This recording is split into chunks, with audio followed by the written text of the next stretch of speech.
नमस्कार, आप देख रहे हैं डेली 24 भारत। मैं हूं आपके साथ अनीता शर्मा। छत्तीसगढ़ का बस्तर, जहां कभी सलवा जुडूम माओवाद के खिलाफ ढाल बनकर खड़ा था, आज उसी सलवा जुडूम को बंद करने वाले फैसले ने सियासत को गरमा दिया है। दिल्ली पहुंचे बस्तर के आदिवासियों ने उपराष्ट्रपति चुनाव में विपक्ष के उम्मीदवार और सुप्रीम कोर्ट के पूर्व जज बी सुदर्शन रेड्डी के खिलाफ खुला मोर्चा खोल दिया है। आरोप है कि साल 2011 में जस्टिस रेड्डी ने सलवा जुडूम पर रोक लगाकर माओवादियों को खुली छूट दे दी और इस फैसले की वजह से हजारों आदिवासी मौत, विकलांगता और बेघर होने के शिकार हुए। बस्तर शांति मंच के बैनर तले जुटे आदिवासियों ने कहा कि हमारी तकलीफों की वजह वही है जिसने फैसले ने हमें माओवादियों के सामने असहाय बना दिया। इसीलिए हम राजनीतिक दलों से अपील करते हैं, जस्टिस रेड्डी जैसे नेताओं को वोट मत दीजिए। पीड़ितों में महिलाएं और बच्चे भी थे, किसी के पैरों में गोलियों के निशान तो कोई जिंदगी भर के लिए अपाहिज। उनकी पीड़ा चीख चीख कर कह रही थी कि सलवा जुडूम पर लगा प्रतिबंध उनके लिए सबसे बड़ा हादसा बन गया है।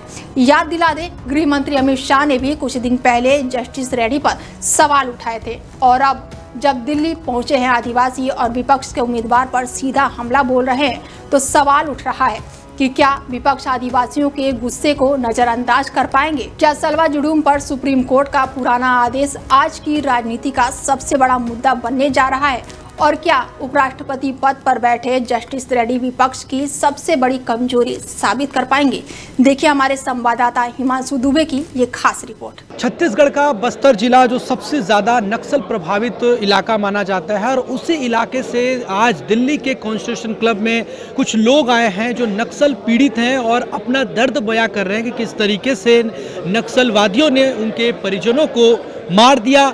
उनके साथ जो घटनाएं घटी वो दर्द आज वो बयां कर रहे हैं। आप सबसे पहले वो तस्वीरें देखिए। ये तमाम वो लोग हैं जो छत्तीसगढ़ के बस्तर ज़िले में रहते हैं और ये तमाम लोग नक्सल प्रभावित इलाके में रहते थे, जो नक्सल पीड़ित रह चुके हैं, यानी नक्सलवाद से पीड़ित लोग हैं जिन्होंने कहीं ना कहीं किसी ने अपना पैर गंवाया, किसी ने अपना हाथ गंवाया। ये आप तस्वीर देख सकते हैं किस तरीके से विभत्स तस्वीर आपको दिखा रहे हैं कि कैसे यहाँ पर इसका एक बोर्ड भी लगा हुआ है कि नक्सलवाद का विभत्स चेहरा। किस तरीके से 2006 में जो घटना हुई सुकमा में, जहाँ 33 लोगों की निर्मम हत्या कर दी गई और वहीं लगभग 220 घरों को जला दिया गया। अब ये आप देख सकते हैं कि इसमें लिखा हुआ है आहत बस्तर की गुहार, यानी कि बस्तर के लोगों की ये गुहार है। वो अपना दर्द आज प्रेस कॉन्फ्रेंस के माध्यम से लोगों ने अपना ये दर्द बयां किया। दूसरी तरफ आप देख सकते हैं माओवादियों ने खेली खूनी होली। 15 मार्च 2007 में रानी बोदली इलाके में जिस तरीके से घटना हुई बीजापुर में, वहाँ 55 जवानों की हत्या कर दी गई। यानी कि जिस तरीके से ये तमाम वो लोग हैं जो माओवादी या नक्सलवादियों से पीड़ित हैं और अपना दर्द लेकर वो यहाँ पर पहुँचे हुए हैं, अपनी तकलीफ़ बता रहे हैं कि किस तरीके से नक्सलवादी घटनाओं में उन्होंने अपना हाथ गंवाया, किसी ने अपना पैर गंवाया, किसी के साथ कोई घटना हुई और विभत्स वो घटना को याद करके उन्होंने अपने दर्द को भी बयां किया। और सबसे बड़ी बात यह है कि एक ऐसा फैसला भी आया था जिसको लेकर जो बी सुदर्शन रेड्डी जो कि उपराष्ट्रपति उम्मीदवार हैं इंडिया ब्लॉक की तरफ से, उन पर भी इन्होंने कई तरह के सवाल या निशान जो है वो खड़े किए हैं और अपील करी है कि कोई भी सांसद उनको जो है ना जिताए, क्योंकि आज इनकी जो ये स्थिति है या जो इनके हालात हैं वो उनके वजह से, क्योंकि एक ऐसा उन्होंने फैसला सुनाया जिसकी वजह से आज ये लोगों की ये दशा हुई है, ये स्थिति हुई है। और यही कारण है कि ये लोगों ने अपनी गुहार है वो लोगों से की है, लोगों से अपील करी है और अपनी तकलीफ़ को बताया है कि कैसे इन्होंने अपने परिजनों को खो दिया। किसी ने अपने पिता को खोया, किसी ने अपनी माँ को खोया, किसी ने अपने बहन, किसी ने अपने भाई को खोया, किसी ने अपने बेटे को खोया, इन्हीं तमाम नक्सलवादी घटनाओं में। और आज भी ये जो अपने इलाके में अपने घरों में रहते हैं तो डर के साए में जीते हैं, भय में जीते हैं कि कब कौन सी घटना इनके साथ ना हो जाए। अब ऐसे में देखने वाली बात रहेगी कि इस प्रेस कॉन्फ्रेंस के बाद और जिस तरीके से इन्होंने अपना दर्द बयां किया है उसके बाद इस तरीके से सरकार आने वाले समय में बड़ा कदम उठाती है, क्योंकि लगातार केंद्रीय गृह मंत्री अमित शाह ये दावा करते रहे हैं कि नक्सलवाद की जो घटनाएं हैं अब उसमें पहले से अगर तुलना करें तो बहुत ज़्यादा कमी आई है और हमारी सरकार लगातार नक्सलियों पर कड़ी कार्रवाई भी करती हुई दिखाई दे रही है। नक्सलवाद से पीड़ित हमारे साथ कुछ लोग हैं जिनसे हम बात करेंगे और ऐसे ही एक बेटी भी है जो नक्सलवाद से पीड़ित रही और जिसने अपने साथ जो घटनाएं हुई किस तरीके से उन घटनाओं को इन्होंने जिया है वो हमारे साथ बातचीत करने के लिए सबसे पहले आपका क्या नाम है? मेरा नाम राधा सलाम है, ग्राम कोंगेरा, जिला नारायणपुर। आप पहले ये बताइए कि आपके साथ क्या घटना हुई थी और जो नक्सली घटना हुई उसमें आपने क्या अपना खोया क्या करा? जी, मैं 3 साल की थी, आंगनबाड़ी जा रही थी, मेरे सामने आईडी ब्लास्ट हुआ जिसके कारण मेरी एक आंख की रोशनी चली गई। अच्छा, जी यानी कि आईडी ब्लास्ट हुआ और उसमें आपकी एक आंख की रोशनी चली गई। जी आपकी उस समय एज सिर्फ 3 साल थी। जी, मैं सिर्फ 3 साल की थी और आईडी ब्लास्ट हुआ, एक आंख की रोशनी चली गई। तो अभी आप लोग कैसे जी रहे हैं? अभी आपकी बात करें वहाँ पे अभी कैसे हालात हैं बस्तर में?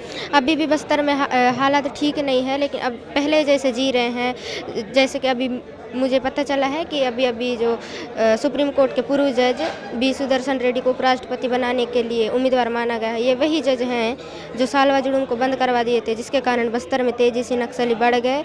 और नक्सली बढ़ने के कारण हमारे साथ कई बस्तर के लोग हैं, उन लोगों के साथ हादसा हुआ।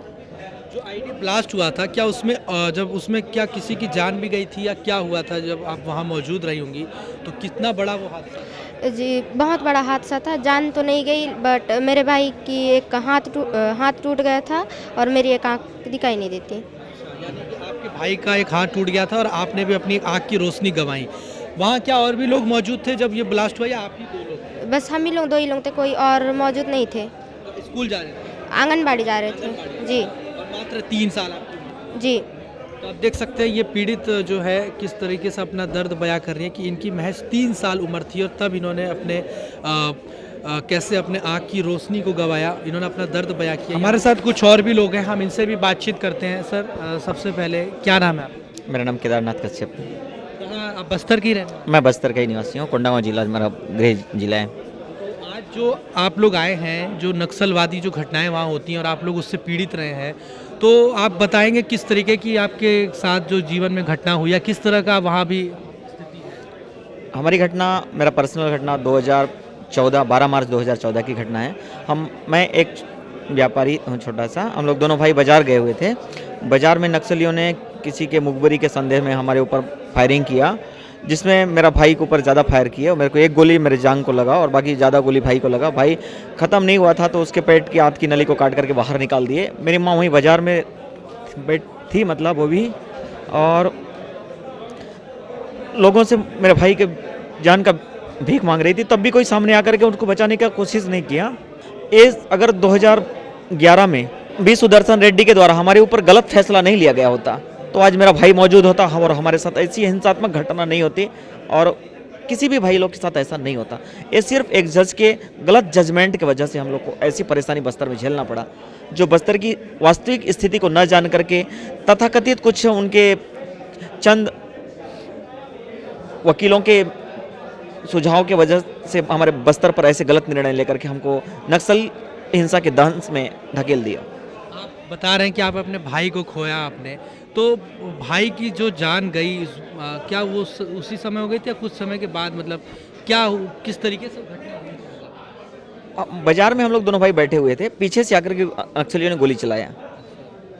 भाई खत्म नहीं हुआ था तो आमाशय की नली को काट के बाहर निकाल दिए। अच्छा, उन्होंने बाहर हाँ, मैं मतलब गोली लगा तो कुछ दूर मैं अब घायल रहा तो भाई अब पता चला कि हमारे ऊपर गोली फायरिंग हुआ तो फिर माँ हमारे पास भागते आई और मतलब देखी स्थिति को और पैर पड़ के लोगों से उसकी जान की रक्षा का मांगते रहे भी, लेकिन कोई सहयोग करने के लिए सामने नहीं आया।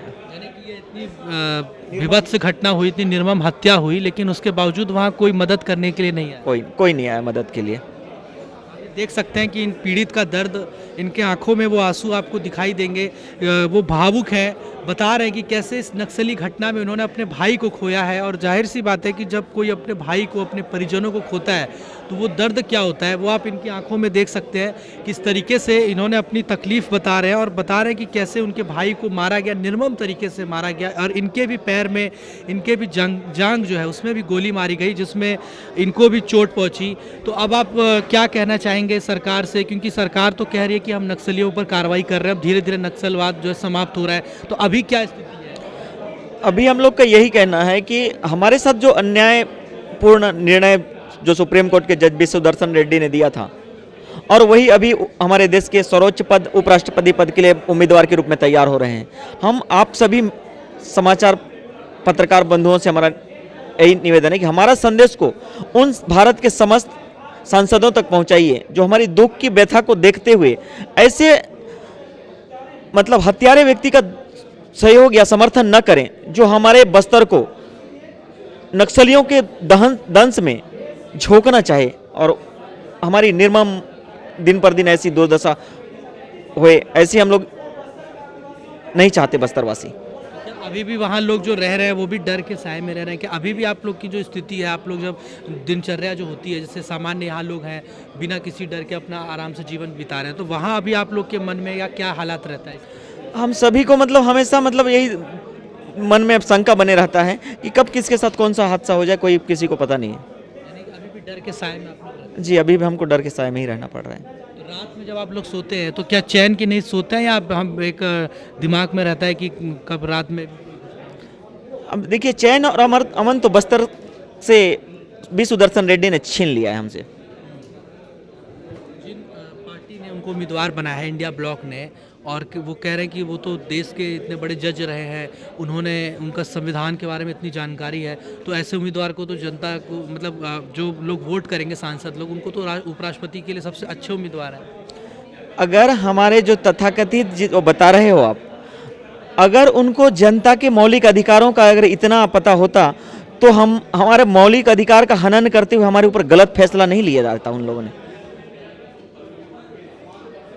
देख सकते हैं इनकी ये तकलीफ़, इनका ये दर्द और इनका ये गुस्सा जो आपको साफ तौर पे दिखाई देगा कि किस तरीके से आज ये दर्द के साये में है, क्योंकि इन्होंने अपने भाई को खोया, और गुस्सा है कि जिस तरीके से बी सुदर्शन रेड्डी ने जो फैसला दिया था उसके बाद ये जो हालात बने वो उसके लिए उन्हीं को जिम्मेदार मान रहे हैं, इसलिए ये गुस्सा भी है और ये अपील भी कर रहे हैं कि उनको जो है इंडिया ब्लॉक के जो उम्मीदवार बने हैं बी सुदर्शन रेड्डी, उन्हें ना जिताया जाए, बल्कि जो अभी जो दूसरे कैंडिडेट जो हैं एनडीए की तरफ से, आपको लगता है वो सही उम्मीदवार है जो महाराष्ट्र के राज्यपाल? हम लोग हमारे सांसद बंधुओं से यही आग्रह कर रहे हैं कि ऐसे व्यक्ति को चुने जो हमारे मौलिकता को देखते हुए हमारे बस्तर की ज़मीनी हकीकत में जाने और हमारे दुख दर्द को सोच समझ करके हमारे पूरे भारत के बारे में सोचते हुए वो उम्मीदवार को चयन करें। किसी एक व्यक्ति विशेष के उसके मतलब अच्छाई को या उसके मतलब ज्ञान को देख करके मत चुने। उसमें ये सभी गुण होना चाहिए कि सबके सुख दुख को सोच करके मतलब निर्णय लेने वाला हो। किसी के कहने मात्र से वो ऐसा है इसका मतलब कोई अस्तित्व नहीं है। सलवा जुडूम का क्या अस्तित्व नहीं था? सलवा जुडूम तो इतना मतलब ये था कि नक्सली धीरे धीरे पीछे हट रहे थे बस्तर से, क्योंकि अब नक्सलियों के विरुद्ध जनता खड़ी हो रही है। अब हमको यहाँ जनता सपोर्ट नहीं कर रही तो हम किसके साये में रहेंगे? नक्सलियों का ये सोच हो गया था। लेकिन सुदर्शन रेड्डी के एक फैसले की वजह से बस्तर में नक्सलवाद को पुनः एक आसरा मिल गया। फैसले में ऐसा क्या आपको लगा कि जो लग रहा है कि सही नहीं था? उस फैसले के बारे में थोड़ा बताएं। फैसले में कमी बोलने से बस्तर वासियों की वास्तविक हकीकत को और सलवा जुडूम की वास्तविक हकीकत को न जान करके यहाँ जो चंद एसी में रहने वाले जो उनके अधिकारी वर्ग या उसके जो मतलब वकील लोग थे, उनके सुझाव के अनुसार, क्योंकि उन्होंने ये कह दिया कि मतलब सलवा जुडूम का कोई अस्तित्व नहीं है, सलवा जुडूम कोई मतलब पंजीकृत संस्था नहीं है या कोई ऐसा एनजीओ नहीं, उसके बारे में मतलब गलत सुझाव दिया गया। हालांकि ये बस्तर के आम आदिवासियों के द्वारा मतलब छेड़ा गया आंदोलन था नक्सलियों के अगेंस्ट, उन्होंने उनको नकार दिया। हाँ, उस आंदोलन का विरोध सुदर्शन रेड्डी ने करके पूरा मतलब सलवा जुडूम को बंद करवा दिया। इसीलिए मैं स्पष्ट कह रहा हूं, बी सुदर्शन रेड्डी विरोध सलवा जुडूम, विरोधी रेड्डी। हमारे साथ कुछ और भी लोग हैं। सर, सबसे पहले क्या नाम है आपका? मैं मंगऊराम कावड़े हूँ, बस्तर शांति समिति का संयोजक हूँ। जी, जिस तरीके से बस्तर की हालात की बात करें, जो वहाँ पे नक्सली घटनाएं हुई और अभी भी वहाँ की स्थिति कहा जा रहा है कि नक्सल प्रभावित इलाका है, तो आप वहाँ के बारे में बताना चाहें और क्या आपके साथ भी इस तरह की कोई घटना नक्सल से जुड़ी कोई इस तरह की आपको जानकारी है? हाँ, देखिए, देश आज़ादी के बाद लगभग 80 के दशक से जंगल जल जमीन के नाम से बाहर आंध्रा या के दूसरे जगह से नक्सलियों के द्वारा बस्तर पे प्रवेश किया। बस्तर आप जानते हैं जंगल क्षेत्र है, प्रकृति से पूरा सराबोर जंगल क्षेत्र है, जिस कारण से नक्सलियों ने वहाँ के लोग भोले भोले आदिवासियों को अपना सपना दिखा करके जंगल जल जमीन की रक्षा करेंगे ऐसा सपना दिखा करके उन्होंने पैठ जमाया और धीरे धीरे उनके वहाँ पर गतिविधि बढ़ी तो धीरे धीरे आदिवासियों को धीरे धीरे निशाना बनाना चालू किया और जंगल जल जमीन रक्षा करने के चक्कर में हमारे आदिवासी लोगों को पहला फुसला करके अपने उसमें चपेट में ले लिए। उसके बाद धीरे धीरे उनका संगठन आगे बढ़ा और धीरे धीरे वहाँ के जनता को ही अत्याचार करने लगे। अत्याचार इतना चरम तक पहुँच गई कि वहाँ का जनता तंग आ गई। तंग आने के बाद स्वस्फूर्त एक आंदोलन खड़ा हुआ वहाँ जनता के बस्तर के आदिवासियों के द्वारा। उस आदिवासियों का जो आंदोलन था वो सलवा जुडूम के नाम से था और सलवा जुडूम वहाँ पर एक जन आंदोलन का मोड़ ले लिया और पूरे जगह जगह पर उनका प्रतिकार होने लगा। नक्सली गतिविधियों का विरोध होने लगा तो बैकफुट पर चले गए, उनकी गतिविधि कमज़ोर पड़ने लगे। फिर बस्तर में शांति आने लगी। तब अचानक से बीच में उनके ही समर्थक, कुछ दिल्ली के ही यहाँ पर हैं, उनके नक्सलियों के समर्थक तुरंत और समय से जज हुआ करते थे बी सुदर्शन रेड्डी, उसके पास खबर पहुँचाई और जज उस जजमेंट के माध्यम से, सुप्रीम कोर्ट के माध्यम से उस आंदोलन को बंद करने का जजमेंट आया। उस आंदोलन के बंद होने के तुरंत बाद जो उस मोमेंट में जो जन आंदोलन के रूप में जब उनका प्रतिकार कर रहे थे, उस मोमेंट में जितने आदिवासी लोग शामिल थे उनको घरों में घुस कर रात के अंधेरे में घुस कर गाजर मूली की तरह काटा गया और रक्त रंजित ऐसा फैसला, जो उस फैसला उस डिसीजन को देने से पहले कभी बी सुदर्शन रेड्डी ने बस्तर वासियों के बारे में नहीं सोचा कि मौत के मुंह में खड़े हैं, वो मौत मरने के लिए छोड़ दिया गया उनको। उसके बाद कोई सुरक्षा नहीं, कुछ नहीं। उसके विरोध में आज जो बस्तर शांति समिति है, ये जो जजमेंट आया, जो बिना बस्तर वासियों को पूछे बिना केवल कोर्ट की गरिमा रखा, बस्तर वासियों की सुरक्षा, जान माल की रक्षा की बिल्कुल भी नहीं सोचा, उसके विरोध में आज हमको पता चला कि बी सुदर्शन रेड्डी जो है ना, महत्वपूर्ण पद है देश का, जो उपराष्ट्रपति, उसमें कैंडिडेट के रूप में है। तो हम लोग देश के सभी सांसदों को आग्रह करेंगे और दिल्ली जाकर के दिल्ली के माध्यम, दिल्ली वालों के माध्यम से हम लोग आग्रह करेंगे कि जो बी सुदर्शन रेड्डी है, जो हमारे बस्तर को लहूलुहान रक्त रंजित करने वाला फैसला दिया, उस आदमी का समर्थन ना करे देश के सांसद। इसलिए आप लोगों के माध्यम से हम लोग आग्रह करना चाहते हैं सभी देश के सांसदों को, और चिट्ठी भी लिखी है हमने सभी सांसदों को कि ऐसे फैसले वाला आने वाला निकट भविष्य में कौन सा कब का फैसला दे दे महत्वपूर्ण पद पर बैठ करके, ऐसा समस्या झेलना ना पड़े हमको दोबारा। इसलिए ऐसे व्यक्ति का समर्थन ना करें, देश के सांसदों की हमारा अपील है। जी, जिस तरीके से आपने बात करी कि वो उन्होंने फैसला जो नक्सलियों के एक तरीके से समर्थन में दे दिया और आप लोग के खिलाफ जो वहाँ की जनता थी, जो वहाँ आंदोलन कर रही थी, उनके अगेंस्ट ये फैसला हो गया, जिसके वजह से वहाँ घटनाएं बढ़ गई और इस तरह की घटनाएं हुई कि लोग अपने किसी की जान जा रही है, कोई किसी ने अपना हाथ गंवाया, किसी ने पैर गंवाया। आज भी कई पीड़ितों से भी हमने बातचीत की। तो आपको लगता है कि लेकिन इंडिया ब्लॉक की तरफ से जो खड़े हैं वो तो कह रहे हैं कि इतने पढ़े लिखे, इतने ज्ञानी हैं, संविधान के इतने बड़े पद पे रहे, उनको तो संविधान की सारी जानकारी है, तो वो सबसे अच्छे उम्मीदवार हैं। बहुत अच्छा, हम लोग संविधान और कानून की बहुत समर्थन करते हैं, लेकिन केवल संविधान और कानून के आड़ में बस्तर वासियों को मौत के मुंह में लेकर के छोड़ने वाले को कौन सा फैसला है? हमें क्या स्वतंत्रता से जीने का अधिकार नहीं है क्या? हमको दुनिया के लोग जीते हैं, खुशी से जीते हैं, स्वाभिमान से जीते हैं, वैसे हमको जीने का अधिकार नहीं है क्या? तो ऐसा फैसला बिना सोचे समझे, बिना बस्तर वासियों को पूछे, बिना बस्तर वासियों के हित की सुरक्षा के बिना ऐसा फैसला भी कहाँ तक जायज़ है? अभी भी आप लोग डर के साए में क्या जीते हैं? वहाँ के जो लोग हैं, अभी वहाँ की क्या स्थिति? बिल्कुल, अभी भी हमको लगता है कब नक्सलियों को बिछाई आईडी प्लांट पे पैर लग जाएगा, कब खेती बाड़ी करने हम लोग जाते हैं, कब उनके प्रेशर बम से हमारा पैर लग जाएगा, ऐसे डर डर के खेती बाड़ी करना पड़ता है। जंगल में गाय चराने जाते हैं, दतून तोड़ने जाते हैं, टोरा बीनने जाते हैं, तो अब प्रत्यक्ष आपने उधर टोरा बीनने गए थे, जंगल में गाय चराने गए थे, ऐसे प्रत्यक्ष आप लोगों को उधर किसी शरीर के सक्षम तक हो चुके हैं, आँखों से अंधे हैं, पैर काट चुके हैं, ऐसे आप प्रत्यक्ष उदाहरण देखें। डर के साए में अभी भी जीना पड़ रहा है। शायद 2011 में इस तरह का डिसीजन नहीं आता जो सलवा जुडूम को बैन करने का, शायद 2015 तक बस्तर शांति की ओर लौट गया होता, बहुत खुशी से हम लोग भी जीवन जी रहे होते। जी, आप देख सकते हैं इन्होंने अपना दर्द बताया, अपनी तकलीफ़ बताई और अपना पूरा जो वो केस था उसके बारे में बताया कि आखिरकार ये लोग क्यों बी सुदर्शन रेड्डी के खिलाफ हैं और क्यों उनका समर्थन नहीं कर रहे हैं। वो तमाम बातों को इन लोगों ने अपना शेयर किया।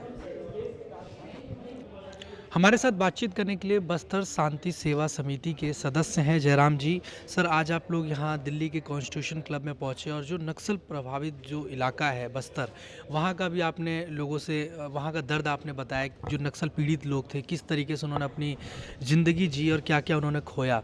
और आज आप लोगों ने एक मांग भी रखी है और एक अपील करी है, क्या है कुछ मामला, उसके बारे में थोड़ा बताएं। बस्तर में नक्सल का आतंक इस कदर बढ़ गया था कि बस्तर के आदिवासी उस नक्सल दंश से त्रस्त हो गए थे, उनके पास जीवन के सपने खत्म हो गए थे।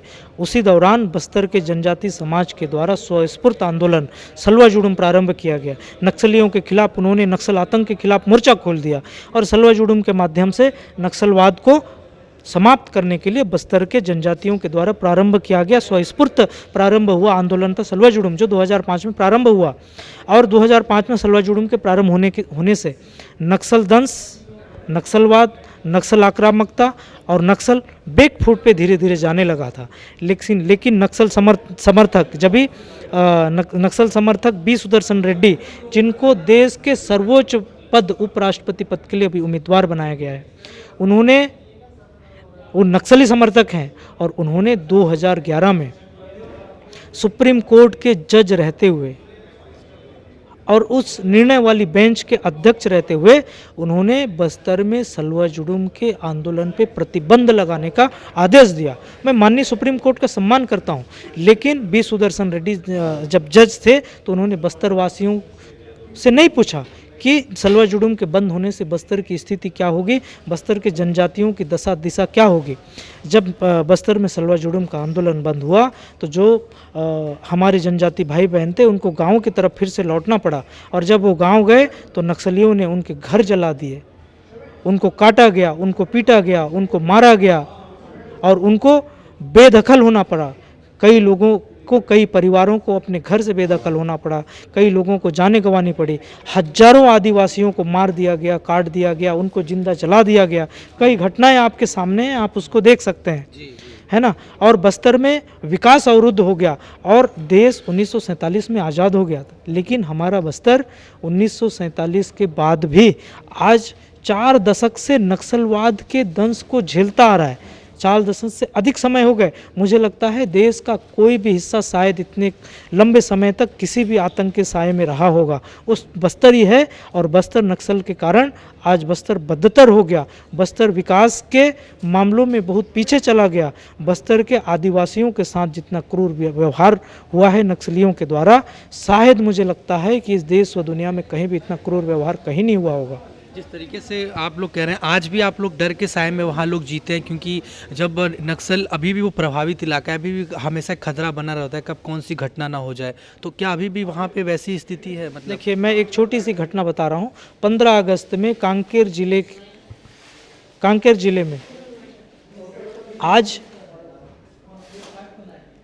मिनेश नुरेटी जिनका नाम है, वो सिर्फ तिरंगा फहरा रहे थे 15 अगस्त में, नक्सलियों के द्वारा उनको मौत के घाट उतार दिया गया।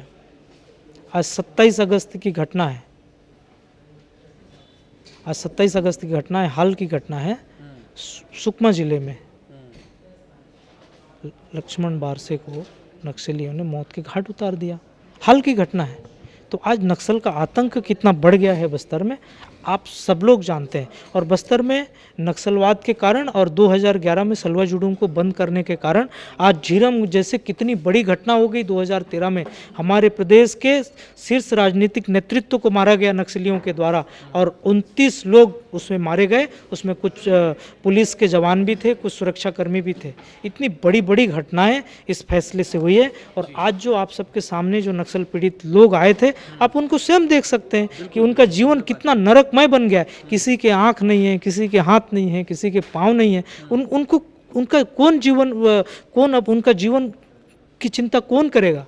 जी, आखिरी सवाल है, ये जो उपराष्ट्रपति पद के उम्मीदवार खड़े हुए हैं, लेकिन विपक्ष तो कह रहा है कि वो सबसे योग्य उम्मीदवार हैं, संविधान के इतने बड़े जानकार हैं, उन्होंने संवैधानिक पद पे रहे, इतना लोगों के लिए काम किया, बहुत सारे अच्छे अच्छे फैसले लिए, फिर भी आप लोग उनके खिलाफ हैं।